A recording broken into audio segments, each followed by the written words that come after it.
he says how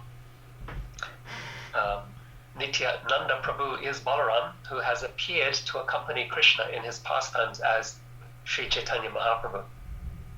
So what is the ontology of Balaram? Verse 4, Krishnadas Kaviraj Goswami says that Balaram is Krishna's second body.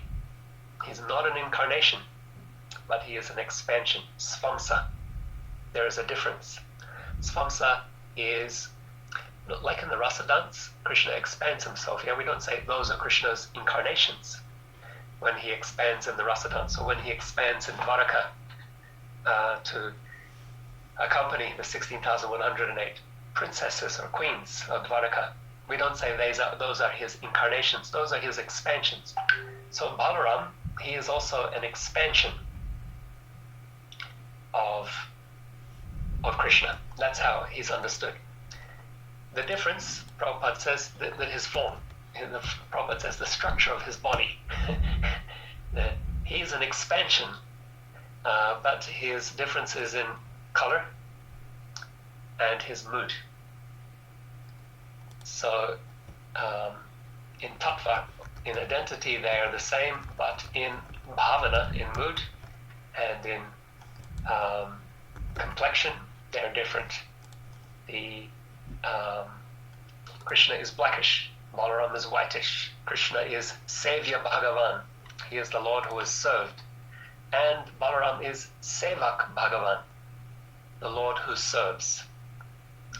And in his commentary that we read from Srila Prabhupada, Prabhupada says, Sri Balaram is the servitor Godhead, and Nityananda Prabhu is the same servitor Godhead. And that's why this is important to understand. That is why Lord Balaram or Nityananda Prabhu are understood as the original servant. They are the Lord expanding in the mood of service, Sevak Bhagavan. And because of being in the mood of service, then Balaram or Nityananda Prabhu is also said to be Adi Guru, the original spiritual master. You and I, we have spiritual masters, and that spiritual master, the authorized spiritual master, is a representative of the Adi Guru, that is Balaram, who is serving Krishna. And the spiritual master teaches us how to serve Krishna. The spiritual master reconnects us with Krishna in service. In verse 6, Kaviraj Goswami says that Balaram incarnates with Krishna whenever Krishna makes his appearances. So when Krishna appeared as Ram, well, let's say even when Krishna appears as Narayana, whereas Balaram, he's there as Shesh, as his seat or his bed. When he's resting as Garvodakashayi Vishnu or Kirdakashayi Vishnu, Balaram is there as Ananta Shesh. When he appears as Sri Ramachandra, Balaram comes as his younger brother, Lakshman. And when Ram is banished to the forest for 14 years, Lakshman goes with him. He builds him a cottage. He goes out and collects fruits and roots to bring back for Mother Sita to prepare meals for Sri Ramachandra. And he uses his bow and his arrows to fight those who challenge Ram. He uses his bow and arrows to protect Sita Devi. In this way, he's fully dedicated to the service of his elder brother, Sri Ramachandra. When Krishna appears in Vrindavan 5,000 years ago, Balaram appears as his elder brother. Our acharyas comment that he came as an elder brother because the last time as a younger brother he had to do what he was told. He had to agree to Ramachandra's instructions. As an elder brother, he's the one who can give some guidance as well to keep his younger brother out of trouble. He thought he could serve better as an elder brother rather than as a younger brother. I'm not sure if that's just humor or if there's something to that as well, but it's a nice thought. So how does he serve as Balaram? When Vasudeva and Devaki are in the prison of Kapsa, then it is Balaram who goes first into the womb of Devaki. He prepares that womb and then he's carried to the womb of Rohini. And after Balaram has made that womb prepared, then Krishna makes his appearance there. In Vraja, he's charged, Balaram is charged. He's also the first to go to Vraj and to await Krishna's appearance there in Vrajadam, Vrajabhumi, appearing as the son of Rohini. In Vrindavan, then Mother Yasoda, she gives him instructions to look after his younger brother. When they go out to herd the cows in the forest, Mother Yasoda wants Balaram to take care of Krishna. And when Krishna leaves Mathura, Balaram goes with him. Leaves Vrindavan. Balaram goes with him to Mathura and then to Dwarka, and he's always there to defend Krishna from Jarasandha, from Rukmi. When Krishna goes to kidnap Rukmini, Balaram comes behind with the Dwarka armies to protect his younger brother Krishna as he takes his bride. When the Kurus, they held Krishna's son, Samba, as a prisoner, then Balaram went as a diplomat to negotiate the release of Krishna's son. So Balaram's always there to serve Krishna and to make Krishna comfortable. And so Kaviraj Goswami says, now he has appeared as the brother of Sri Chaitanya Mahaprabhu. 500 years ago, when Krishna appeared as Sri Chaitanya in Navadvip as the son of Jagannath Mishra and Sachi Devi. Then Balaram, he appeared nearby in Ekachakra Gram. Some of you may have visited, as the son of Hadayoja and Padmavati Devi in the year 1474. So 10 years, even longer, 12 years ahead of Sri Chaitanya Mahaprabhu. In his childhood, he enacted pastimes of Krishna Lila, Ram Lila, from the Srimad Bhagavatam, from the Ramayana. The elders were always surprised. How does he know all of these things? He's just a small boy. But Nityananda would lead all the other children in acting out these transcendental pastimes, and brought great delight to all the residents of Ekachakra Gram. Vrindavan Das Thakur, who's also a disciple of Nityananda Prabhu, he describes one particular enactment where Nityananda Prabhu and his friends were acting out the battle at Lanka, where Nityananda was playing the role of Lakshman, fighting Indrajit.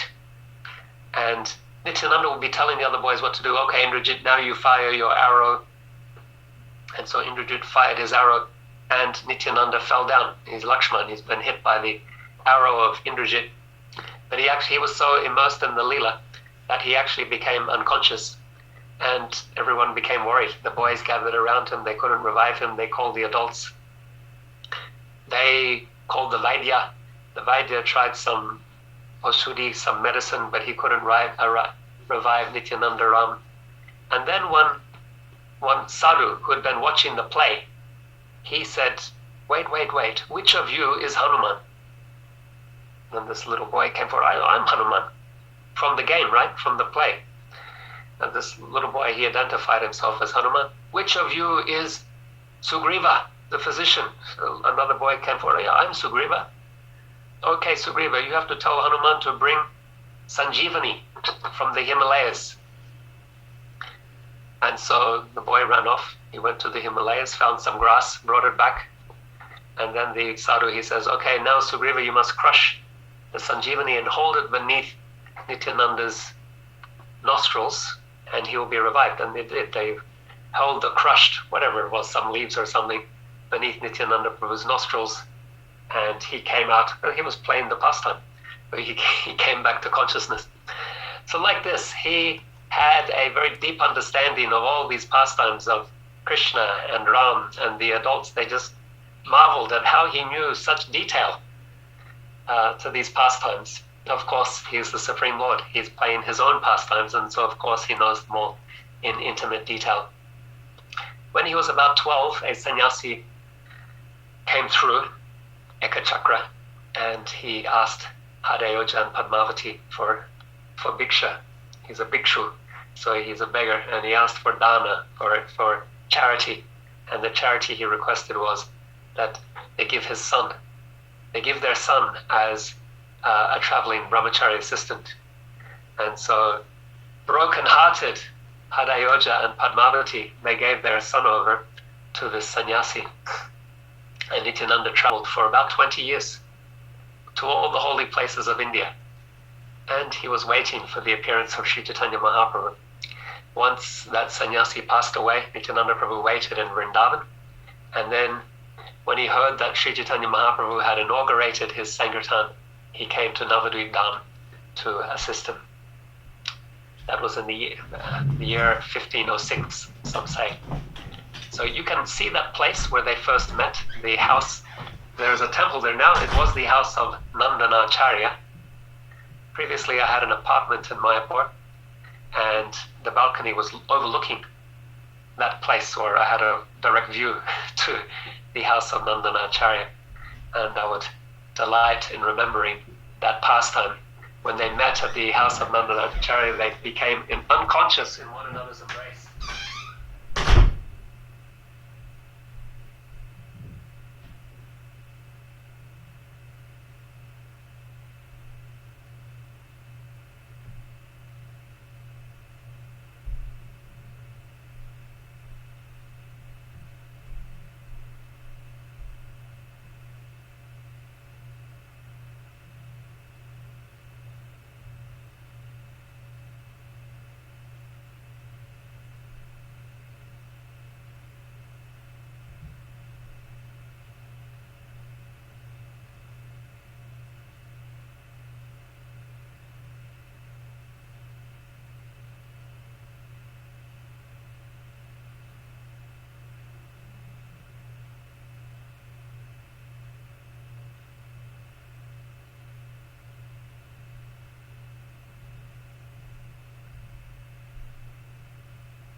Swami is telling us that these Vishnus, the Mahavishnu of the causal ocean from whom all the universes are generated, who glances upon them and activates the material nature and impregnates them with the karmas and the swabhavanas and of the living entities as well as Kala. And then the Garbho Dakashaya Vishnu who enters into those universes, and then the Kshira Dakashaya Vishnu who expands as Janardhan in the hearts, as Paramatma in the hearts of all living beings. Krishnadas Kaviraj Goswami saying, these are all expansions of Nityananda Prabhu. How amazing is that? Not something that we generally consider. We don't generally have that in mind when we think of these Vishnu avatars. Yes, Shesh we think of as Balaram, Sheshanarg, Shankarshana, yes, we understand him as Balaram, but these other forms of the three Purusha avatars, for example, and then even the Leela avatars, they're expanding through the through Kshirodakashaya Vishnu. Generally we think of them all as Krishna Tattva, but here Krishnadas Kavirajas Goswami is saying they are portions and plenary portions of Nityananda Ram. So that's quite fascinating. We generally don't describe them in that way, but Kaviraj Goswami is sharing that with us. Not just his realization, Prabhupada told us in the commentary that this was a verse written by Sarup Damodar Goswami, the secretary of Sri Chaitanya Mahaprabhu. So Kaviraj Goswami, he's based his Chaitanya Charitamrita on a few other works. One is the Kadacha, the diary or the verses written by Sarup Damodar Goswami that Raghunathas Goswami learned or memorized by heart. And he taught that to Krishnadas Kaviraj Goswami. When I was younger, the only mridangas, and probably Sarvama Prabhu and others of you who are here, the mridangas that we had in our temples in the West, they were fiberglass, right? And there was a sticker on the mridanga, and it was said, Balaram Mridanga. And there was a picture of Ananta Shesh with 3 hoods, the Balaram Mridanga. We didn't have clay mridangas then because they were too difficult to bring from India, customs regulations, but they broke before they could ever be played in the temple. So fiberglass were the mridangas that we used, and they were called Balaram Mridangas. Why? Because we understand that Balaram expands as Krishna's paraphernalia. He expands, he is the Sandhini Shakti, or the existence potency, or eternal existence potency. That is the Dham, is Balaram.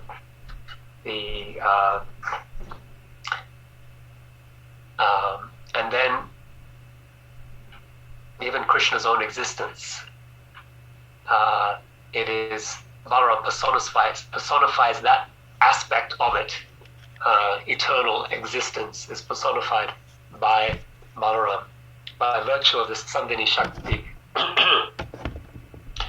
Krishna exists as an independent substance. He's the support of all living beings. Everything derives its existence from him.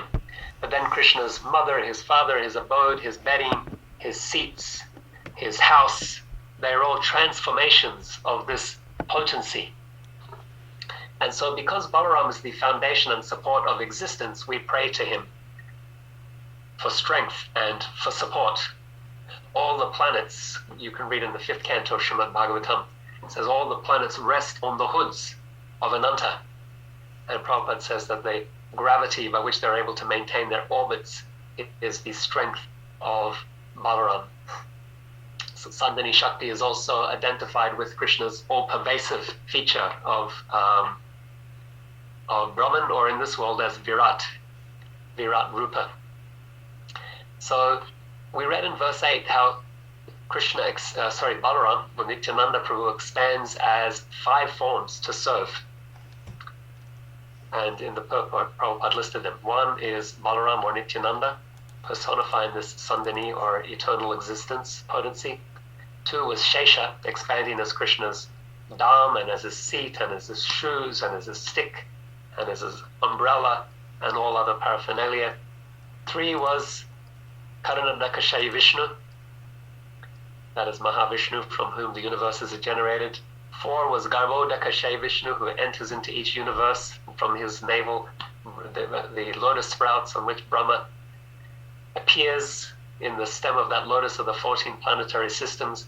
And then 5 was Kshirodakashayi Vishnu, who resides in the ocean of milk in the pole star, and was also Paramatma. So why is he doing this? To explain Krishna's pleasure, Krishna's delight. Krishna's pastimes are expanded by Balaram's expansions. For Balaram, this is all service. He's expanding Krishna's pleasure in this way. And in Gaura Lila, that same Balaram, expanding as Nityananda Prabhu, he facilitates Lord Chaitanya's Sankirtan movement. He facilitates Chaitanya Mahaprabhu's will and provides strength and support to Chaitanya Mahaprabhu's Sankirtan mission. In Navadvip, he's going door to door, begging people to accept Chaitanya Mahaprabhu's mercy. He follows Chaitanya Mahaprabhu to Jagannath Puri after Mahaprabhu accepts sannyas, and he assists Chaitanya Mahaprabhu in the journey along the way. and he assists him in his early movement in Jagannath Puri. Later, when Chaitanya Mahaprabhu wants to go to Puri, to South India, Nityananda is saying, "Take me with you." For his own purposes, Chaitanya Mahaprabhu doesn't want to. He wants to go alone. But eventually Nityananda Prabhu convinces him to take an assistant, a Brahmana assistant, Kala Krishna Das. And so in this way, Nityananda Prabhu is always concerned with Chaitanya Mahaprabhu's well-being and support and comfort and pleasure. Later, Nityananda Prabhu returns to Bengal to lead all the Bengali devotees in furthering Chaitanya Mahaprabhu's movement, and he organizes the Sankirtan movement in Bengal, dividing it into different areas, sending out preachers to different areas, having them take disciples in different parts of the different divided parts of Bengal. In this way, he's organizing Chaitanya Mahaprabhu's movement and flooding Bengal with Chaitanya Mahaprabhu's teachings and Chaitanya Mahaprabhu's gift of prema. So let's pause again for some sadhana notes or reflections that if we're serious about spiritual life, we need to take Nityananda Prabhu seriously. If he's the Karuna Dakashayi Vishnu that has generated the universes and impregnated with his glance the living beings within the material nature, then that's how we come in. If we want to get out, we need his mercy. We enter the material world through the agency of Nityananda Ram's expansion as Karuna Dakashayi Vishnu. We've been enamored by that material world. That is the creation of Karuna Dakashayi Vishnu and Garbo Dakashayi Vishnu. To get out, we must beg for their guidance and mercy. And the grace of Guru manifests internally as Supersoul. Supersoul also, we heard, is an expansion of Nityananda Prabhu. He manifests internally as Supersoul and externally as Diksha Guru and Shiksha Guru, who are representatives of Nityananda Prabhu. And then we've also reflected on how Nityananda Prabhu is organizing and providing support for the Sankirtan movement. And so, as followers of Srila Prabhupada, we are all, ISKCON devotees, are so committed to preaching and expanding Chaitanya Mahaprabhu's mercy, the flood of Chaitanya Mahaprabhu's mercy, expanding Prabhupada's mission. And Nityananda Prabhu is a great support in that effort. If we appeal to him and reach out to him for his grace, he can empower our efforts to continue Chaitanya Mahaprabhu's will that the holy name spreads to every town and village of the earth. And so, to be successful in this endeavor, make that appeal. Call out to Nityananda Prabhu. Let's go to our third topic, and this is Nityananda Prabhu's bliss in service.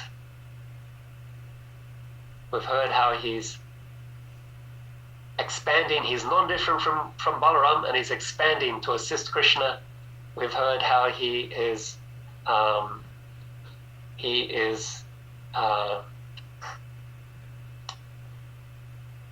first we heard how he is the non-different from Balaram, as servitor Godhead, Sevak Bhagavan. Second, we've heard how he's expanding to assist Krishna as these different Vishnus, but not only, as his personal paraphernalia. And similarly, he's expanding to assist with the Sankirtan movement. Now, I want to discuss with you this third topic of what he experiences in doing this. What is his taste? What does he get when he expands to serve the Lord? Krishnadas Kaviraj Goswami tells us in the verses that we read, specifically in verse 11, he says, in all these forms, Balaram or Nityananda Ram experiences bliss in serving. So in serving, in expanding to serve, he is experiencing bliss. That is his bliss. Others, they serve Krishna or approach Krishna, he tells us in the Bhagavad Gita. Some approach because they want wealth, some because they're afraid of things, they're in distress. Some are approaching in curiosity or desiring knowledge. Nityananda Prabhu is serving to serve. The service itself is his reward. love itself is its own reward. He's experiencing the bliss in the service. He doesn't need something else to be blissful, but the serving is what is giving him bliss. And in this mood of service, Nityananda Prabhu sometimes becomes even more enthusiastic about Chaitanya Mahaprabhu's pleasure than he himself is concerned for his own pleasure. Or let me say it differently. He becomes even more enthusiastic about Lord Chaitanya's will than Chaitanya Mahaprabhu himself is concerned for his will. I know it sounds a little contradictory or or maybe difficult to grasp at first hand, but this is actually a nice paradox in service, where the disciple or the servant, understanding the mood and desire of the Lord or of the spiritual master, becomes even more committed to that mission or that purpose than the Lord himself. So Chaitanya Mahaprabhu is described by Rupa Goswami as Mahavaranya Avatara, the most munificent incarnation, or as Odarya Murti. He is the form of magnanimity. What happens is Nityananda Prabhu's commitment to Lord Chaitanya's mission is so great, and to Lord Chaitanya's pleasure is so great, that he becomes even more committed to mercy than the most merciful. So yeah, there's a nice contradiction there. More merciful than the most merciful. That is Nityananda Prabhu. And so in this, he sometimes appears to go against the will of Sri Chaitanya Mahaprabhu, out of love. One example is when Lord Chaitanya took sannyas. He wanted to go to Vrindavan, and he took sannyas in Katwa and started his journey towards Vrindavan. Nityananda Prabhu understood what he was doing, and so he went ahead of him, and he told all the people along the way, there's a sannyasi coming behind me. When he asks for directions to Vrindavan, send him in a different direction. Send him towards Shantipur. And so Chaitanya Mahaprabhu was in bliss, singing the holy name, and he's going to Vrindavan, and he's asking the farmers and the villagers along the way, which way is Vrindavan? And they tell him, yeah, that way. The way that Nityananda Prabhu had told them to direct him. And so he goes and along in a big circle through Radhadesh, comes back around, and he's back in Bengal, and he's at the Ganges, and he thinks he's arrived at the Yamuna River. And then on a boat, he sees Advaita Acharya, and he says, Advaita Prabhu, I didn't know you were in Vrindavan. Chaitanya Mahaprabhu has been singing verses glorifying Yamuna Devi, and here's Advaita Prabhu rowing along. When did you come to Vrindavan? Advaita Prabhu says, my Lord, wherever you are, that is Vrindavan. Get on the boat. I'll take you across to the other side. And so Advaita Prabhu takes him to his home in Shantipur. Meanwhile, Nityananda Prabhu has called all the devotees from Navadvip to come and be with Lord Chaitanya. And they stayed together for 10 days. 10 days of Krishna Katha, 10 days of Hari Kirtan, 10 days of delicious prasadam feasts prepared by Sita Thakurani, and then Sachi Devi, Lord Chaitanya's mother, she also came. Lord Chaitanya would have left without saying goodbye to people. Nityananda Prabhu wasn't happy about that, so he arranged a big 10-day farewell festival. It wasn't in Navadvip, so it wasn't breaking Lord Chaitanya's sannyas vrata. He was out of his village, but still the village came to be with him and to have his association after he had taken sannyas. And excuse me. And at that time his mother, Lord Chaitanya's mother, said, don't go to Vrindavan, please. So far away. Instead, position yourself, locate yourself somewhere much nearer. And so Lord Chaitanya, he said, whatever you decide, I will accept that. And so she conferred with the other devotees and asked Lord Chaitanya to instead base himself at Jagannath Puri.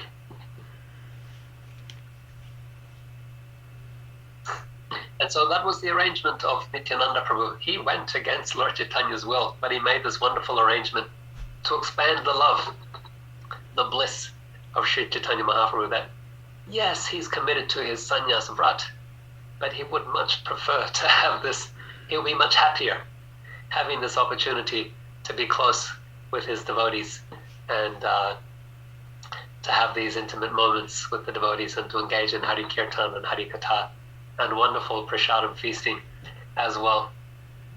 Another example is after this festival at Advaita Prabhu's home in Shantipur, then Lord Chaitanya finally said, okay, you all have to go, I have to go, I'm going to Jagannath Puri. And so he set off on his way with a few devotees, including Nityananda Prabhu. And as they came close to Jagannath Puri, Chaitanya Mahaprabhu, he went to beg in a village. He's a sannyasi, he goes and collects alms. He gave his danda to Nityananda Prabhu to hold for him. Hold this thing for me for half an hour as I go and collect alms. 2 hands collecting alms. He'll be more. He will be able to bring something back for the other devotees as well, rather than if he has 1 hand holding the danda. Nityananda Prabhu takes the danda while Lord Chaitanya is away and breaks it into 3 pieces and throws it into the river. That river is called Danda Banga Nadi. Danda, that's the rod. Banga, break. Nadi, river. The river of the broken danda.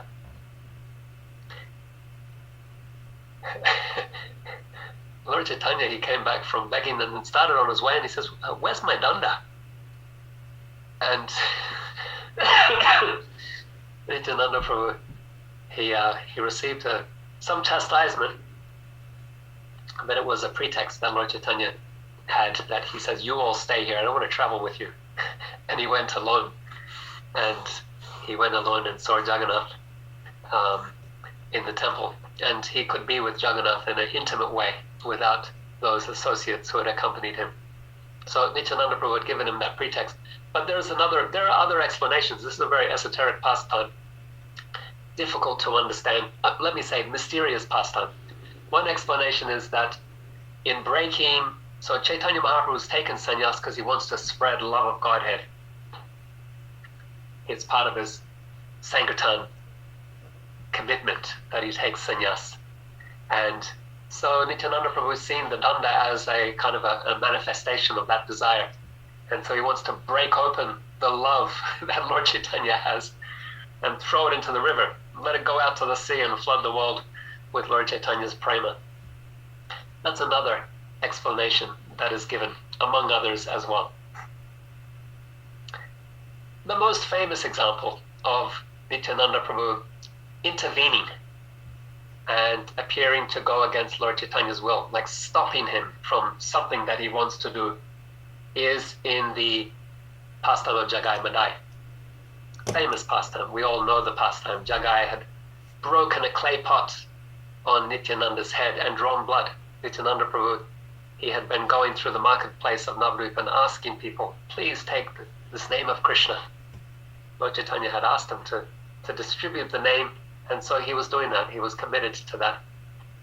And when he approached these 2 drunkard brahmanas, but with a very, very bad reputation as thugs and murderers and extortionists and thieves and blackmailers, like their rap sheet was complete with every crime imaginable. But Nityananda thought, if I can get them to take to Chaitanya Mahaprabhu's, to receive Lord Chaitanya's mercy and to be transformed by it, then that will be an evidence that anyone can be purified through this process. And so he repeated his efforts to try to take the holy name and to be purified. And after these being threatened on one day, Nityananda Prabhu returned the next day, to the horror of Nityananda Prabhu's Sankirtan partner, Haridas Thakur. It's like, what are you doing, provoking these ruffians? And so that led to the incident of Jagai taking a clay pot that had had liquor in it and drawing blood from Nityananda's head. Chaitanya Mahaprabhu appeared there enraged, and taking the mood of Swayam Bhagavan, invoked Sudarshan to kill Jagai. That was his intention. And famously, Nityananda Prabhu, being more enthusiastic about Lord Chaitanya's mood of magnanimity than Chaitanya Mahaprabhu is himself, he begged Lord Chaitanya to forgive Jagai and to forgive his brother Madai. And in this way, he intervenes on behalf of Jagai Madai, and he shows us that he can intervene for us, for all of us as well. There's another, so we've given a few different instances of Nityananda going against Chaitanya's, apparently going against Lord Chaitanya's will, but out of love for Lord Chaitanya's own bliss and pleasure. There's another nice instance of his intervening on behalf of another that will give us great hope. This involves that Brahmana that Nityananda Prabhu sent with Lord Chaitanya to South India. I told you earlier, Lord Chaitanya wanted to go alone. Nityananda Prabhu said, okay, you take this Brahmana with you, Kala Krishnadas. He said that he can carry your water pot, he can beg on your behalf while you're lost in your ecstasy of love of Godhead. It will be better that you have this assistant travel with you.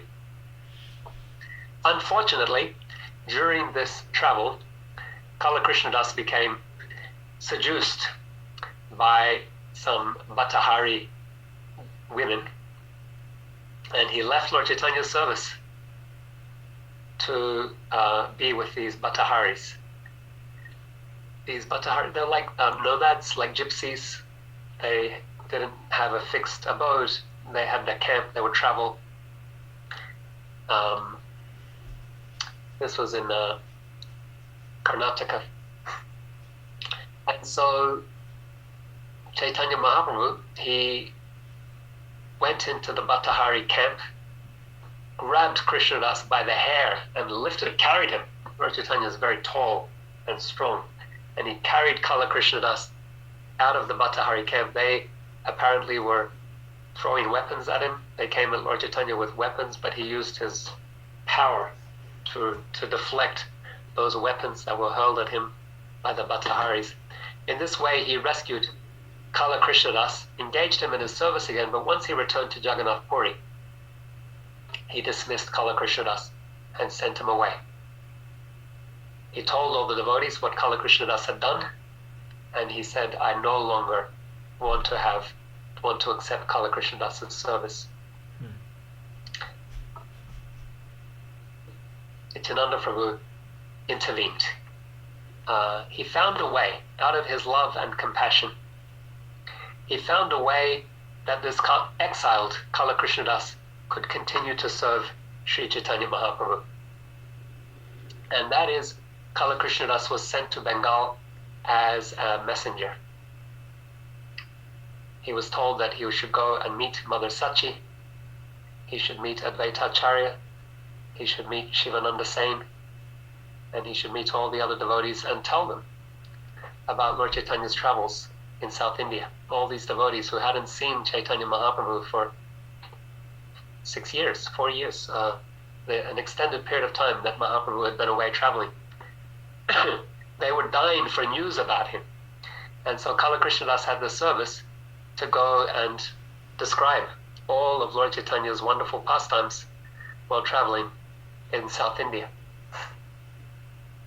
He would also bring great joy to the devotees by announcing that Mahaprabhu had returned to Puri. And he would give an invitation to all the devotees of Bengal to come to Puri to see Sri Chaitanya Mahaprabhu during the Rath Yatra festival. And so that's what Kala Krishnadas did. He traveled throughout Bengal speaking about Sri Chaitanya Mahaprabhu. And although Sri Chaitanya Mahaprabhu had rejected Kala Krishnadas, Nityananda Prabhu accepted him with love. Chaitanya Mahaprabhu couldn't keep Kala Krishnadas in his personal service. It would have been inappropriate, would have looked inappropriate.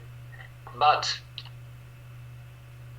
Nityananda Prabhu understands that Chaitanya Mahaprabhu is most merciful. And he extended mercy that Sri Chaitanya Mahaprabhu himself could not extend. That's something wonderful. There are two other stories that I would like to share with you that extend from this pastime. One involving Bhaktisiddhanta Saraswati Thakur, the other involving our Srila Prabhupada. One direct the other indirect, but I think reflecting the same, definitely the same mood, and my senses possibly an awareness of how Bhaktisiddhanta Saraswati had dealt with the situation. So the place of this event was the Madras Gaudiya Math. There had been a brahmachari there who had misbehaved. He had broken his vows of brahmacharya and been sent away from the ashram. And he was living in Chennai in another location. But after some time, he approached the temple authorities and he apologized and he begged to be reinstated, to move back into the ashram. The president knew that Bhaktisiddhanta Saraswati would soon be visiting, and so he decided to wait to discuss this question with Bhaktisiddhanta Saraswati Thakur himself. And when he did, Bhaktisiddhanta Saraswati gave a most wonderful and, I could say, perplexing response. At least it was perplexing for these disciples at the time.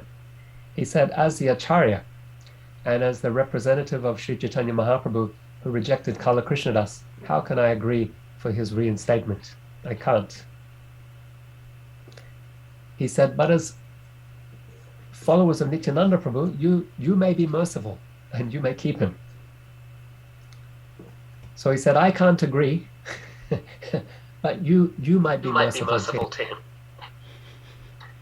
And so these disciples, they had to resolve this riddle, how their guru, they had themselves dedicated they were dedicated to the instructions of their spiritual master, Guru Mukha Padma Vakya, Chite Te Koriya Akya,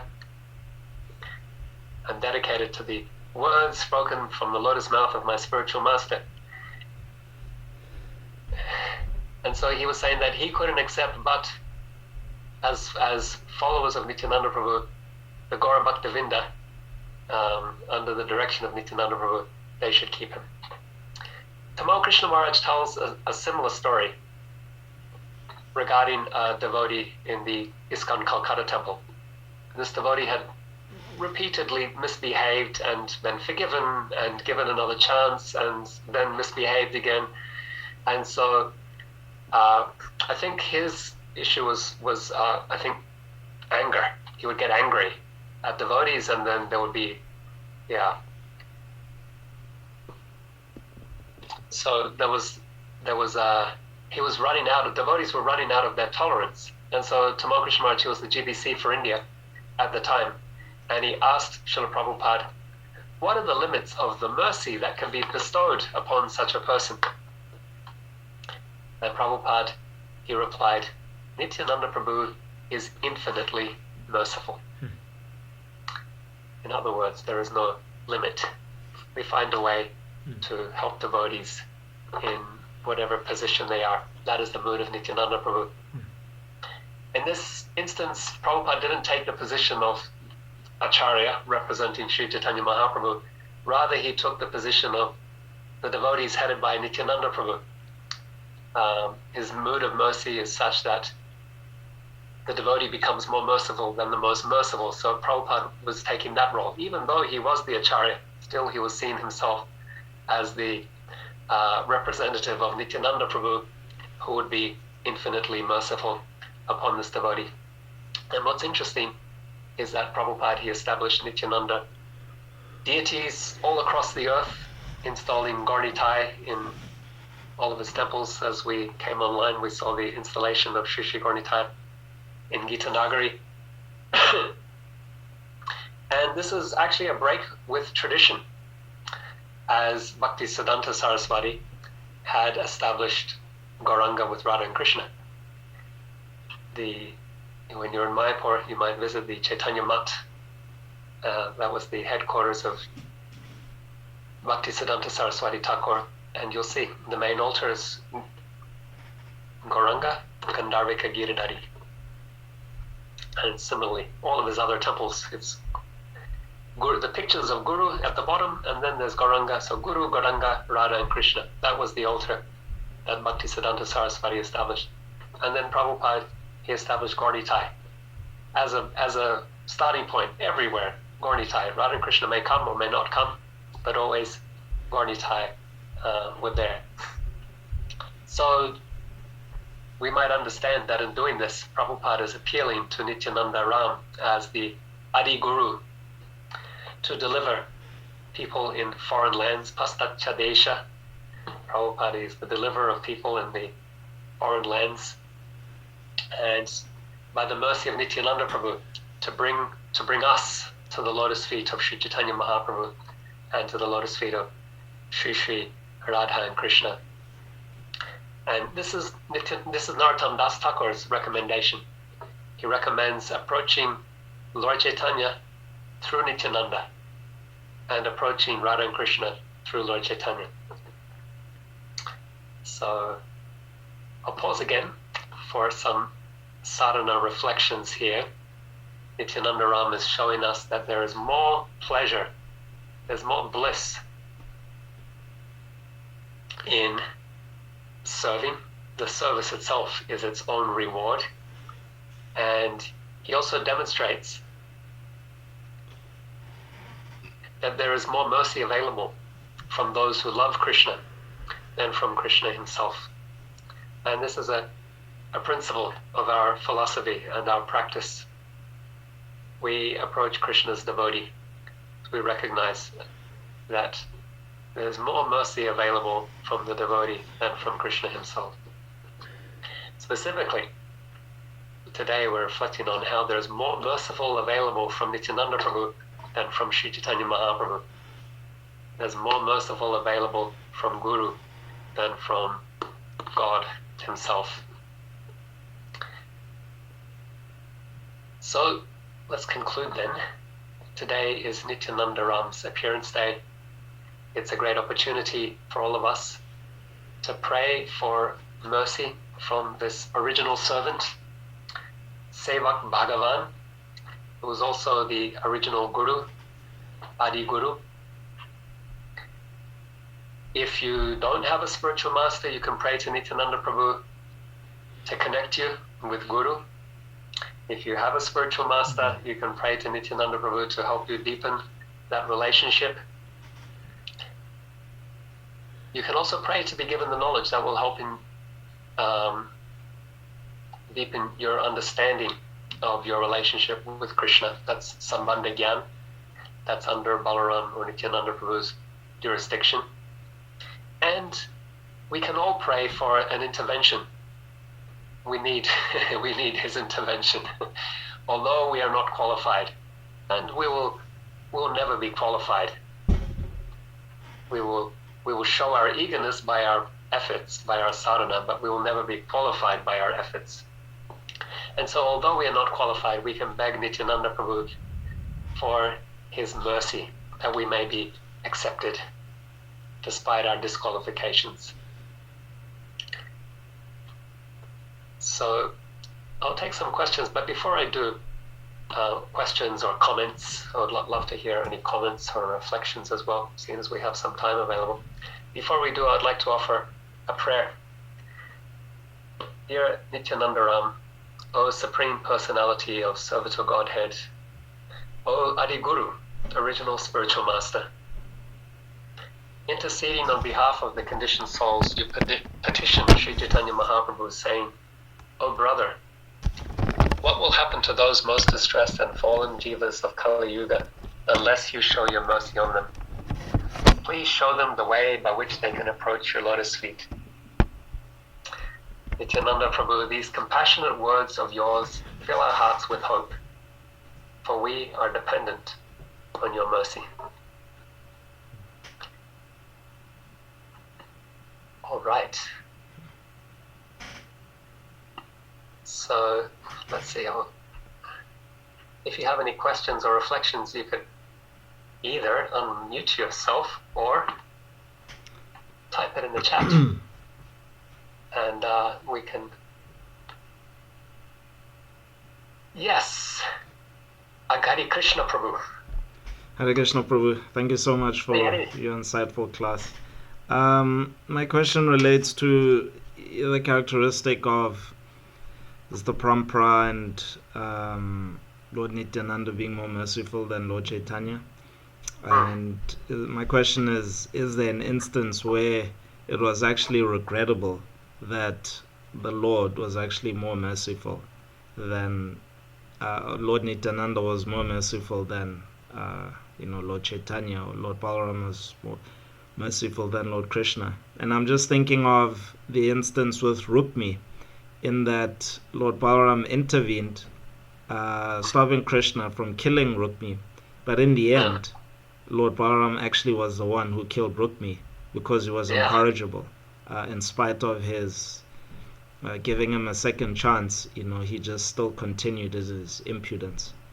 So even with dealing with disciples, is there an instance, maybe in Prabhupada as well, in giving mercy to so many conditioned souls where it was regrettable in the sense that, this person actually, they just increased in their venom or their volume of sin, more offenses, in giving them a second chance? Yeah, okay, good question.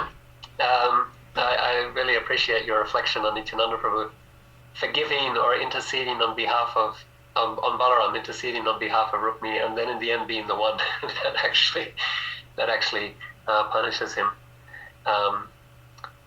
So, Rajalina, did you want to comment on this question or no? All right. So, your question. So, is there a point whereby the Nityananda Prabhu has been so merciful, and then it kind of it backfires, so to speak, and there's regret afterwards? Let me say this: mercy is always a risk. It's the risk that the Guru takes. It's the risk that the devotee takes. Nityananda Prabhu took a risk going to Jagai Madai. It wasn't a sure thing. He took the risk, and he got bloodied in taking that risk. So the devotee is ready to take that risk. It's not, definitely not a sure thing, and it can be such that the devotee may put themselves in a dangerous position. I would say that as Acharya, as the devotee of Sri Chaitanya, we would have to look institutionally, as Bhaktisiddhanta Saraswati did. Could there be harm for other devotees in bringing somebody in? That needs to be a consideration to protect the other devotees as Acharya. But as Nityananda Prabhu, you'll find a way to help them, maybe outside of the mission, or some way to engage them in service, or to be their well-wisher. Nonetheless, so those two considerations are valid. And as a temple president or as a temple leader, you might have to wear the position that Chaitanya Mahaprabhu takes and think institutionally. But as a community of Vaishnavas, then we can take a different perspective. That's the individual level, and find a way to befriend somebody and support them, even outside of the institutionary boundaries. Because institutionally we need to be concerned about those types of considerations that you're raising, particularly the harm that might be caused to other Vaishnavas. That is an important consideration. So two things, that's a beautiful thing about this pastime of Lord Chaitanya and Lord Nityananda, or Bhaktisiddhanta Saraswati and his disciples. The two considerations can be taken into account at once. Good cop, bad cop. Sorry, maybe that's not an apt comparison, but so yes, you're right to raise that doubt, and it's a valid and important consideration, and we need to accommodate that, and at the same time always remain in the mood of Nityananda Prabhu. I mean, as far as our limits, we also must take into account our own limits as well. Nityananda Prabhu can be unlimitedly merciful, but you and I, we have limits. We can be as merciful as we can, but when it comes to a point that it's dangerous for our own well-being, then we also need to know when to withdraw and replenish, regroup, and then give what we can. So each according to their capacity and adhikara. Nityananda Prabhu is able to carry the burden of not just one planet, but all the planets on his hoods. But you and I, we are not so capable. And so we also need to know our limits. But prayer, we can pray for everyone. So thank you. Yeah, there are many angles to the question that you raised. Thank you very much. Thank you. Rajalila, so wonderful to see you. Hari Hari, so nice to see you, Prabhu, and as always, it's so nice to hear from you, both singing and speaking. Thank you so much for such a wonderful, structured, and heart class. Thank you. I have a question related to the second part of your class, how Nityananda expands to serve Krishna. I'm a little curious about Shalagram Shila, given that we always say Shalagram is Krishna himself, right? That's Krishna. And you mentioned that Balaram is an expansion of Krishna, and Balaram is like the deity form, the Vishnu form, I'm sorry. And we know that Shalagram is actually the Vishnu form comes in a Vishnu form. So I'm just curious if Shalagram is a part of Balaram. Right. Yeah. Interesting question.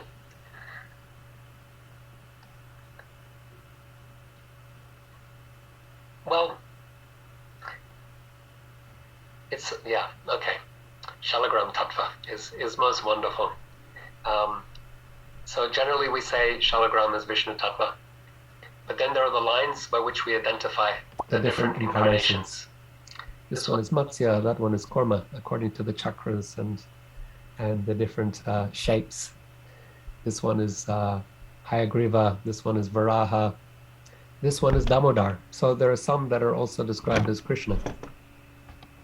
Damodar Shalagram has a cow's hoof print and a stick, like a cowherd stick. So there are some Shalagrams that are identified as Krishna as well. And then there are Balaram or Shankarshana Shalagrams. They have the shape of a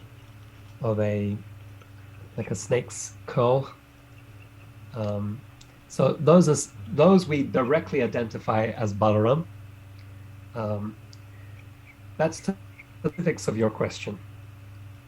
But your question, I understand, was at a different level. Are they all Balaram, considering that these Vishnu incarnations or these Vishnus that we learned about here are all Balaram? And we could say, I haven't heard it directly said. This verse is most wonderful and unique, where we are told, Garbhodakashayi Vishnu, Karnadakashayi Vishnu, Kshirodakashayi Vishnu, they are all Balaram. Or actually, they are all expanded from Nityananda. I haven't read this anywhere else. There is no other verse that says this. This is a most unique and wonderful verse. So, two things equal to one thing are equal to each other. We could infer that Shalagram, we generally say Vishnu Tattva, and that's how we understand Shalagram. But we could infer if Vishnu is an expansion of Balaram, then yes, they are Balaram. That is Krishna's expansion for service. He's expanding first as Balaram and Vrindavan and as the Dham, but then he expands out as, plenary portions and portions of plenary portions. That's Mahavishnu or Karnadakashayi Vishnu, Kshirodakashayi, Garbhodakashayi Vishnu, Kshirodakashayi Vishnu. These are the portions and plenary portions where not the full potency of the Lord is manifest, or it's manifest in a specific way for a specific purpose. And these are the incarnations of the Lord when he expands out.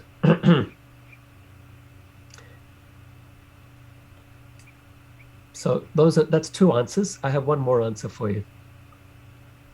And that is that there is also an aspect to Shalagram where he manifests according to the mood of the devotee. Who he is or how he reciprocates is also according to the mood of the devotee.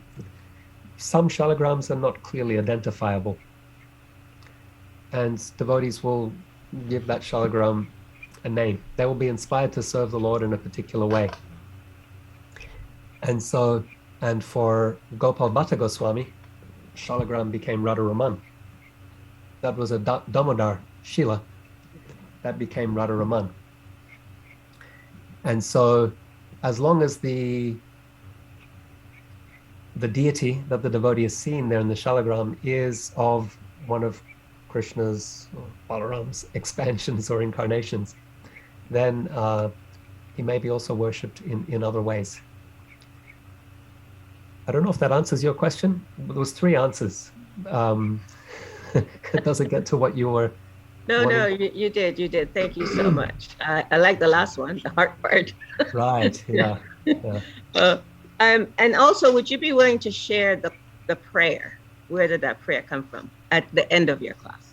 Yeah. Okay. That often when I speak, I just like to meditate on what I've been saying, what we'd been discussing, and then to try to summarize it as a prayer. So for the most part, it was what I was inspired to write as I was preparing this class. But I did base it on another prayer where where he's addressing Lord Chaitanya. That's from one of our acharyas, Raghunath Das Goswami, Stavas. I can't remember. I apologize. It was based, that section of the prayer was based on something that I'd read, I believe, from Raghunath Das Goswami. But I need to check. Thank you for your prayer from your heart. Thank you very much. Thank you. Very good. Thank you for your encouragement. Always, Rajalila. I always feel uplifted in your company. All right. Any other reflections or questions? There is one by Chintamani, as you can see. Oh, okay, in the chat. No, Hare Krishna, Prabhu. Oh yeah, sorry, yes. Can you your hand hear raised. me? Yeah, I apologize. Yes, Hare Krishna. Hare My name is Chintamani Devi Dasi, and I also want to thank you for your, I guess I could say class, but I think a small word might be gift. I feel that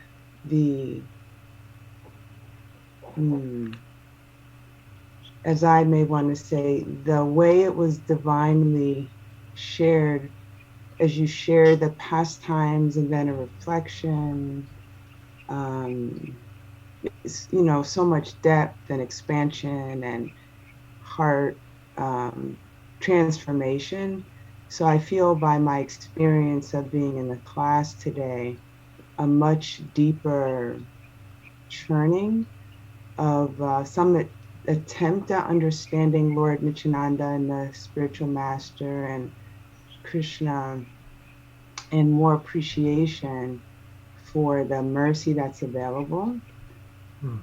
So I have 2 questions. The first is, can you speak to your experience around avoiding dullness in our appreciation of our spiritual master and what's available? And if you can link that, because clearly at the end when you spoke about prayer and your own prayer, for me that's a lifeline, yet my level of desire to still enjoy what the world seems to offer, has the prayer be more inspired by suffering or distress than a higher level of desiring Krishna? So can you please speak to that? Mm-hmm. Thank you so much, Chintamani. Firstly, thank you for your appreciation of the class and reflecting back to me what you appreciated from the class. That helps me. And so you describe the class as a gift, and your reflection is a gift to me, because it tells me what you took from the class and the presentation of it. And so that helps me to just understand how to present, how to communicate. And then most importantly, you said the heart was moved. And that's a prayer that I have when I speak or lead kirtan. My goal that I try to keep in mind, I don't always though, so I'm grateful that you've reminded me. My goal is that I try to move the heart with bhakti. And so thank you for that. To your question, the experience in the relationship with the spiritual master, so that it remains vibrant. That's what I think you're asking, that it remains vibrant and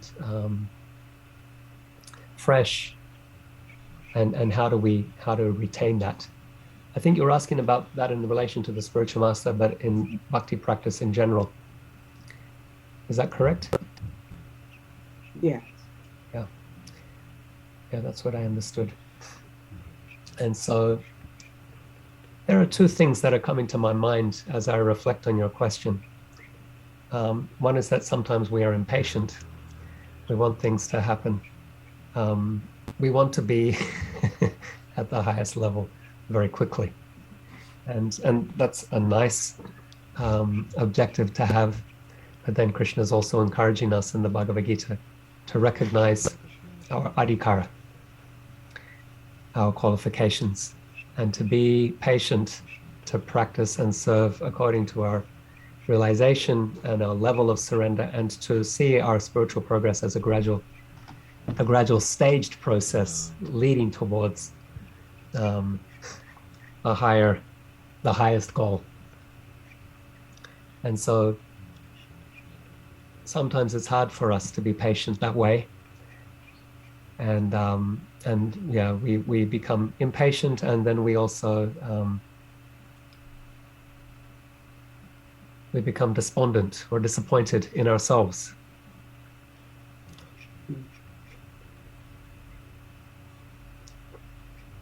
So that's one thought to keep in mind. That can be a source of despondency for us. So keep it in mind, have the long goal, the long game, the long journey in mind, and take Krishna consciousness as a lifelong project. In that, then it's very helpful to have times where we take time out from the life that we live, where we may be distracted.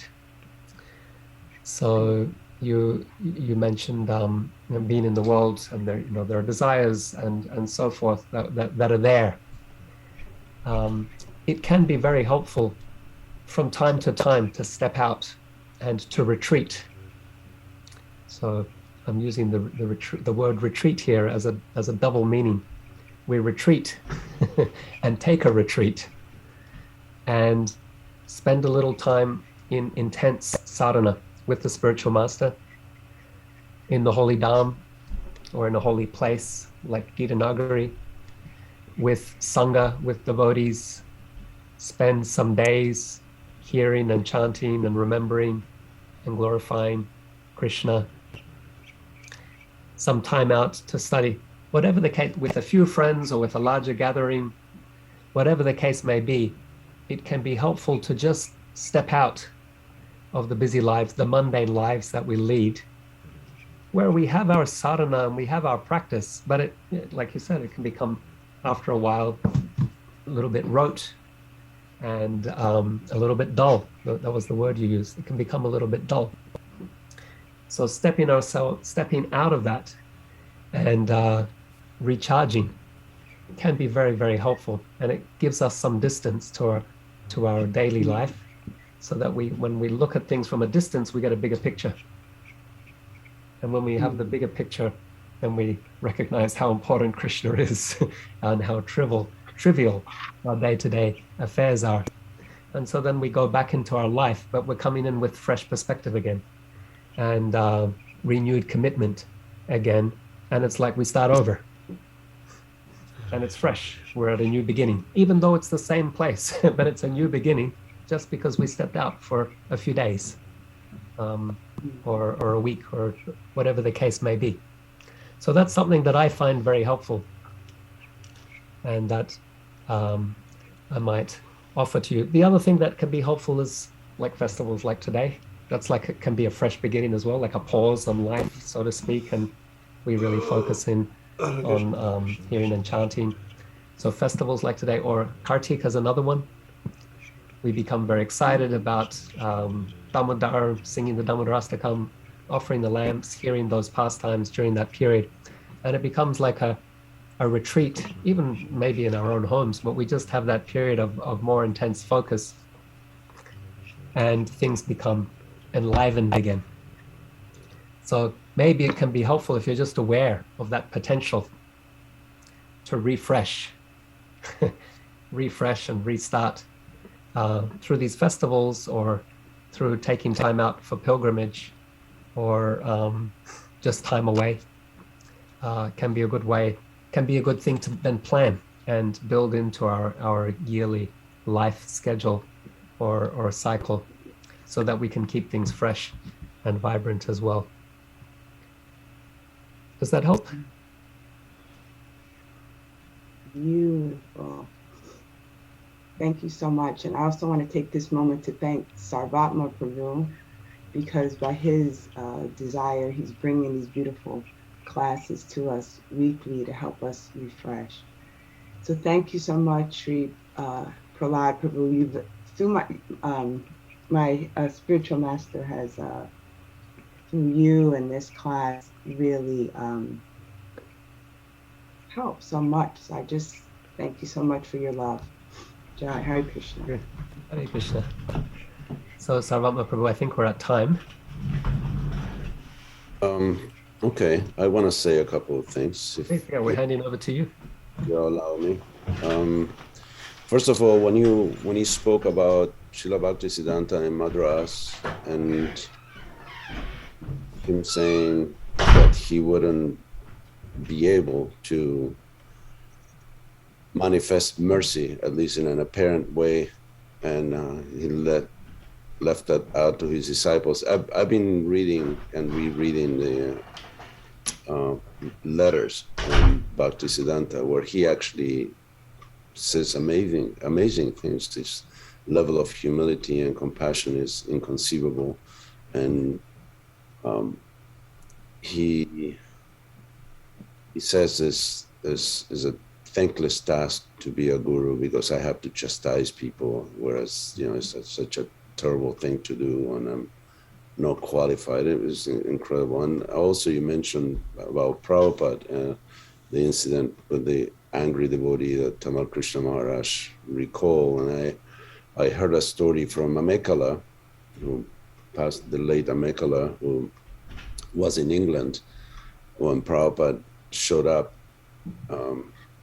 One of the times that he went to the manor, and a devotee who had been away for many years, actually, when Prabhupada saw him, he showed up all of a sudden after years. And when Prabhupada saw him, he said, "Oh, are you going to cook for me?" And then the devotees were scandalized. And they said to Prabhupada, "He's eating meat." And Prabhupada totally ignored him. And he said, "Are you going to cook for me?"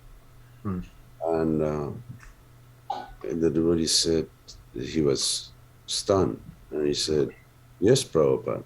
Okay, can you come tomorrow and make lunch?" So that devotee, who had been away and eating meat and away from the association of devotees, Prabhupada didn't care about that. He just care about bringing him back to his fold. That's one thing I wanted to relate. The mercy of the Guru is inconceivable, because he has the power of Lord Nityananda. So Lord Nityananda is more merciful than Chaitanya Mahaprabhu, and the Guru is more merciful, or could be more merciful than Lord Nityananda. So we ask for your mercy. And also I was remembering when you said that the villagers in Ekachakra were saying, how is that this little boy, 5-year-old boy, can't recall all these pastimes with tremendous accuracy? How does he know this stuff? Like, you're not supposed to know all this. Well, I can say the same thing about you. How is it possible that you can recall so much detail? And you've been doing this for years, not just now that you're a 40-some-year-old man, a college teacher, and so on. But when you were a kid, you were able to do this. So how that is a question. How is possible that you have been recalling pastimes of Krishna and Nityananda and Chaitanya Mahaprabhu since childhood? Do you have an explanation for that? That's your kindness, Sarvatma Prabhu, that you see that. So we'll just take it as your beautiful vision as a kind-hearted Vaishnava, that you're seeing that. Otherwise, no, that's my answer. Thank you. You're always a kind well-wisher to me. I think I stayed with you when I was like 15 or something in Santa Barbara. Krishna Kshetra Maharaj was staying with you at the same time, and our Guru Maharaj was there for a little while. You arranged some university programs, that's what it was. Yeah. I do recall. Yeah. So if there are no further comments, questions, realizations, and I hope there are, we will have to let you go. But this is not the last time. So beware that we will be back for you, and we want more. So you maybe go back to action again.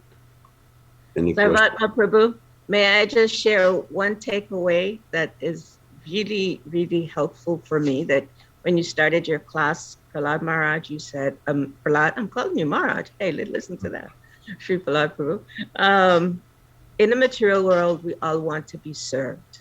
However, we're meant to serve. Thank you. That's kind of my meditation for today. Thank you so much. Wonderful. Thank you for giving that gift back, that framing. Wonderful. Jai. Shri Nityananda Ram ki Jai. Srila Prabhupada ki Jai. Samaveta Bhaktavinda ki Jai. Nitai Gaur Premanandi. So Prabhus, please unmute yourself and show your appreciation for our speaker, Shri Prahlada. Hare Krishna Prabhu, thank you. Hare Krishna. Thank you. Thank you so much for your class, and especially the point about mercy is a risk, but it's a risk the devotee is willing to take. I really appreciated that so much. Thank you, Devaki. Thank you, devotees. Jai Ho. More of this event, perhaps not of this caliber, are coming down the pipeline. So keep tuned in to the next episode. Hare Krishna, and thank you to all. Table.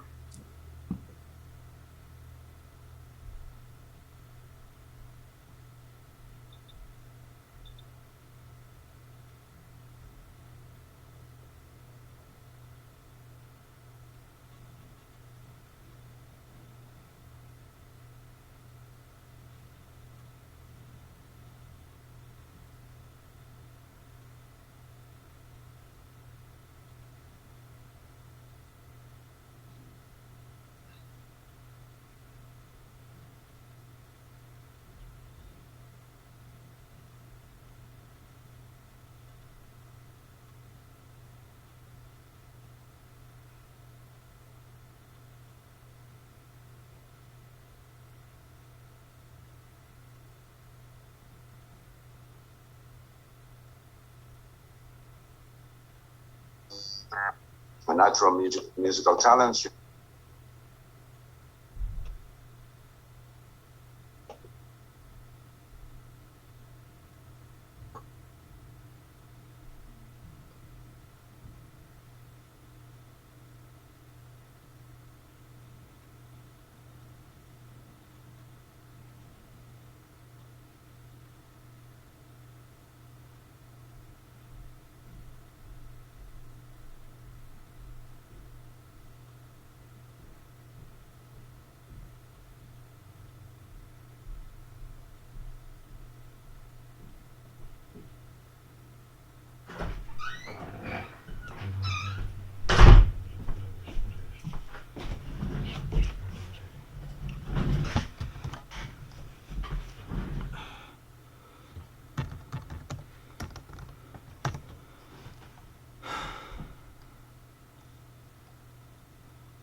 The recording has stopped.